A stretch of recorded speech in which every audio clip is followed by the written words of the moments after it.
किसी गांव में विभा नाम की एक गरीब औरत रहती थी। विभा का पति सूरज चोरी के झूठे केस में जेल में था। विभा की 2 बेटियां थीं। अपने परिवार का गुजारा करने के लिए विभा को नौकरानी का काम करना पड़ा। वह सुमन नाम की एक औरत के घर काम करती थी। सुमन बहुत ही अच्छी लड़की थी। विभा पूरा दिन काम करती है, थोड़ा आराम भी कर लिया कर। नहीं मालकिन, आराम किस बात का? विभा तो पूरा दिन उदास ही रहती है। मेरा दिल कहता है तेरा पति जल्दी ही बाहर आ जाएगा और सब ठीक हो जाएगा। पर मालकिन, भगवान हमारी बात सुने तब ना।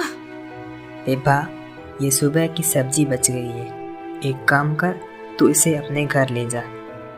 तुझे घर जाकर फिर से सब्जी नहीं बनानी पड़ेगी। मालकिन, आप मेरी बहुत मदद कर रही हो, मैं आपका यह एहसान कैसे चुकाऊंगी? विभा घर आ जाती है।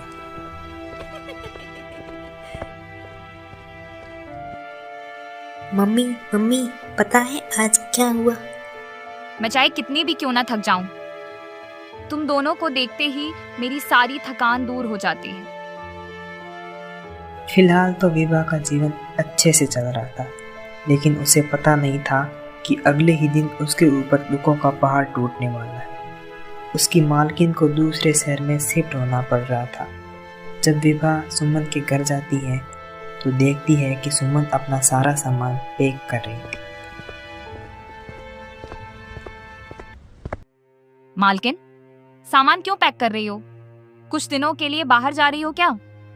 कुछ दिन नहीं विभा, हमेशा हमेशा के लिए हम ये शहर छोड़कर जा रहे हैं।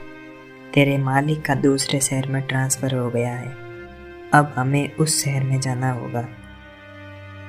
विभा के तो पैरों तले मानो जमीन खिसक गई। उसके ऊपर दुखों का पहाड़ टूट पड़ा था। मुझे माफ कर दे, तेरी इस हालत में मैं तेरी कोई मदद नहीं कर पा रही हूँ।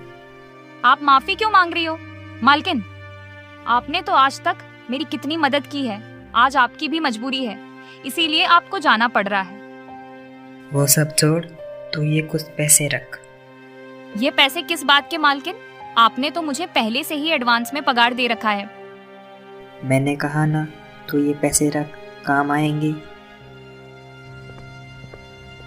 विभा दुखी और उदासी अपने घर लौट आती है। वह एक एक पैर बड़ी मुश्किल से रखती है।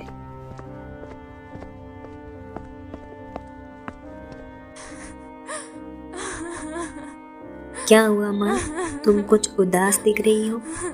कुछ नहीं हुआ बेटी, भगवान भी हमारे साथ खेल खेल रहे हैं। पर मैं भी हिम्मत नहीं हारूंगी। मैंने तय कर लिया है, अब मैं तेरे पापा के काम को आगे बढ़ाऊंगी। दरअसल विभा का पति सूरज जेल जाने से पहले मोमोज बेचा करता था। विभा को मोमोज बनाने तो आते थे, पर वो आज तक समाज के डर से ये काम नहीं कर रही थी। पर अब उसके सामने परिस्थिति ही ऐसी आ गई कि उसे ये करना पड़ा।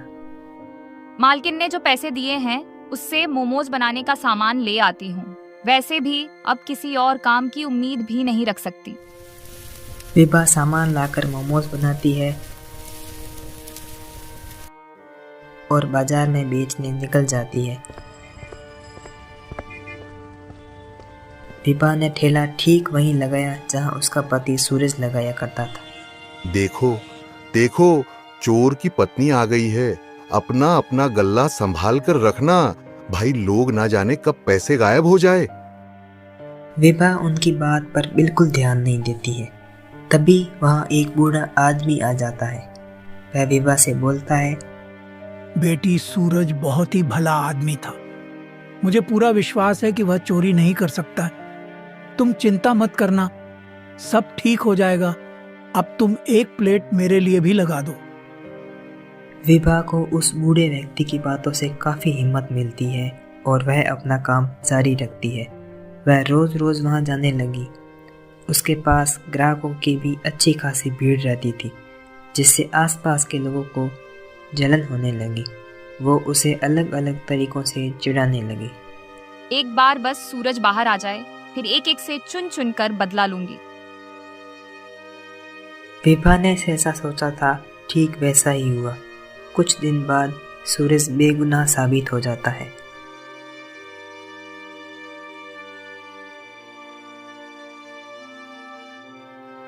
विभा पर तो जैसे खुशी की लहर छा गई।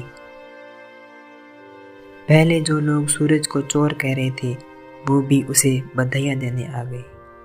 हमें तो पता ही था अपना सूरज एकदम बेगुनाह है। पुलिस कितने दिनों तक पकड़ कर रखेंगी और देखो बाहर आ गया। विभा कुछ नहीं बोलती है, वह तो सबके साथ खुश रहना चाहती थी। तुम चिंता मत करो, अब मैं आ गया हूं ना, हम दोनों साथ मिलकर मोमोज बेचेंगे और खूब कमाएंगे। वह कहते हैं ना कि हर रात के बाद दिन आता है, आज सही हो गया। इसलिए कहते हैं कि विकट परिस्थितियों में भी हिम्मत नहीं हारनी चाहिए, जैसा विभा ने किया और एक दिन किस्मत ने भी उसका साथ दिया।